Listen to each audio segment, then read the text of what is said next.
ওমানের বর্তমান পরিস্থিতি এবং আপনার উল্লেখ করা বিষয়গুলো নিয়ে 2026 সালের জানুয়ারি মাসের সর্বশেষ তথ্যের একটি সারাংশ নিচে দেওয়া হলো।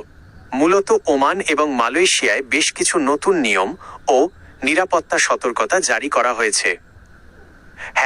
ওমানের জরুরি ঘোষণা ও জনগণের নিরাপত্তা। সাম্প্রতিক সময়ে ওমান সরকার এবং আন্তর্জাতিক বিভিন্ন সংস্থা ওমানের নিরাপত্তার বিষয়ে কিছু গুরুত্বপূর্ণ আপডেট দিয়েছে। ভ্রমণ সতর্কতা। মধ্যপ্রাচ্যের উত্তেজনাকর পরিস্থিতির কারণে জানুয়ারি 2026 বেশ কিছু দেশ যেমন জাপান ও অস্ট্রেলিয়া ওমানে ভ্রমণকারীদের জন্য সতর্কতার মাত্রা বৃদ্ধি করেছে। বিশেষ করে ইয়েমেন সীমান্ত এলাকায় চলাচলের ক্ষেত্রে বিশেষ সতর্কতা অবলম্বনের পরামর্শ দেওয়া হয়েছে। বিদেশি কর্মীদের জন্য কড়া নিয়ম। ওমান সরকার প্রবাসী কর্মীদের জন্য পেশাগত যোগ্যতা যাচাই বাধ্যতামূলক করেছে।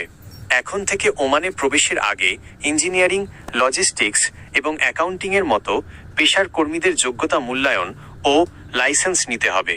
জাল সনদ ব্যবহারের বিরুদ্ধে কঠোর শাস্তির ঘোষণা দেওয়া হয়েছে। পর্যটনের নতুন নিয়ম।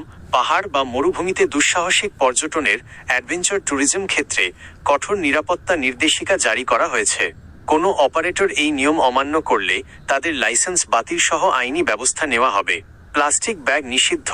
1 জানুয়ারি 2026 থেকে ওমানে চতুর্থ পর্যায়ের প্লাস্টিক ব্যাগ নিষিদ্ধের নিয়ম কার্যকর হয়েছে।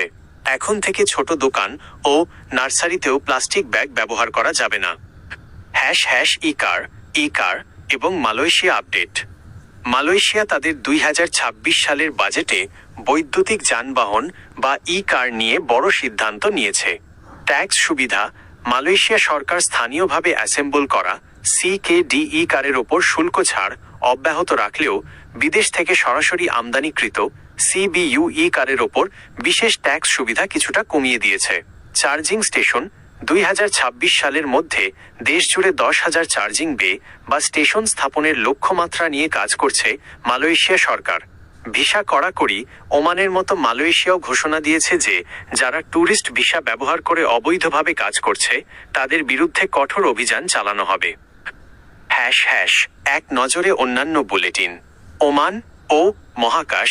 2026 সালে Oman middle east space conference আয়োজন করতে যাচ্ছে, যা তাদের ভিশন 2040-এর অংশ।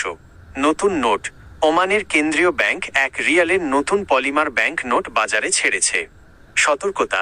আপনি যদি ওমান বা মালয়েশিয়ায় বসবাসরত প্রবাসী হন তবে আপনার বৈধ কাগজপত্র এবং লাইসেন্স পুনরায় যাচাই করে নিন, কারণ দুই দেশই এখন অবৈধ কর্মী এবং জাল সনদের বিরুদ্ধে জিরো টলারেন্স নীতি গ্রহণ করেছে। আপনি কি ওমান বা মালয়েশিয়ার নির্দিষ্ট কোনো এলাকার খবর অথবা শ্রম আইন সম্পর্কে আরও বিস্তারিত জানতে চান?